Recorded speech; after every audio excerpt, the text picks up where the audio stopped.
السلام علیکم اسٹوڈنٹس، آج کی ویڈیو کا ٹاپک ہے مکالمہ لکھیں دو دوستوں کے درمیان بے روزگاری کے موضوع پر۔ دفتر روزگار کے باہر خشک گھاس پر دو تعلیم یافتہ نوجوان مایوسی کے عالم میں بیٹھے دفتر کھلنے کا انتظار کر رہے ہیں۔ عباس ملک: السلام علیکم، دفتر کھلنے کا وقت ہو گیا ہے مگر ابھی تک۔ فخر علی: وعلیکم السلام، معلوم ہوتا ہے کہ آپ بھی تلاش روزگار کے سلسلے میں تشریف لائے ہیں۔ عباس ملک: ہاں جی، یہی مسئلہ ہے اور آپ بھی غالباً اسی چکر میں۔ فخر علی: جی اسی چکر میں 3 سال سے خاک چھان رہا ہوں۔ عباس ملک: اور میں بھی 2 سال سے ڈگری ہاتھ میں لیے مارا پھر رہا ہوں۔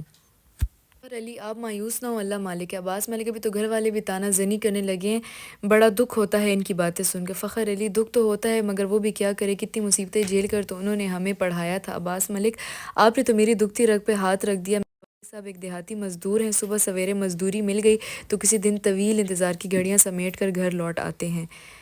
فخر علی: میرے حالات بھی اسی طرح کے ہیں، اتنا محنت سے والد صاحب نے معمولی نوکری میں پڑھایا اور ان کو لگا کہ میں ان کا ہاتھ بٹا سکوں گا مگر وہ بھی نہ ہو سکا۔ عباس ملک: بھائی غریبوں کی کوئی نہیں سنتا، حالانکہ میں نے ڈگری بھی کی ہے مگر والد صاحب MPA کے پاس کئی دفعہ جا چکے ہیں، وہاں بھی کوئی جواب نہ ملا۔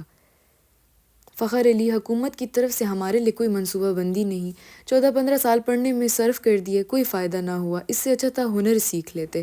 عباس ملک: افسوس یہ ہے کہ رہنمائی کسی نے نہیں کی۔ فخر علی: ہمارے غریب والدین کی خود رہنمائی نہیں ملی تو وہ ہمیں کیا راستہ دکھاتے۔ فخر علی: کیا بتائیں، اب تو ہمیں بھی کوئی چپڑاسی ہی رکھ لے۔ عباس ملک: یہ تو ہم تعلیم یافتہ لوگوں کا حال ہے۔ فخر علی: گورنمنٹ والے لوگ بھی اپنی سیٹیں ہم قابل نوجوانوں کے لیے نہیں چھوڑتے۔ عباس ملک: سچ تو یہ ہے کہ ان لوگوں میں اس طرف سوچ ہی نہیں ہے، تبھی ہم جیسے بے روزگار لوگ نشے تماشے کرنے لگ جاتے ہیں۔ عباس ملک: اللہ تعالیٰ ہم سب کو محفوظ رکھے نشے جیسے امراض سے۔ چلیے دیکھتے ہیں، دروازہ کھل گیا ہے، قسمت آزمائی کریں۔ فخر علی: ممکن ہے خزاں سے بہار کی شکل نظر آ جائے اور نوکری مل جائے۔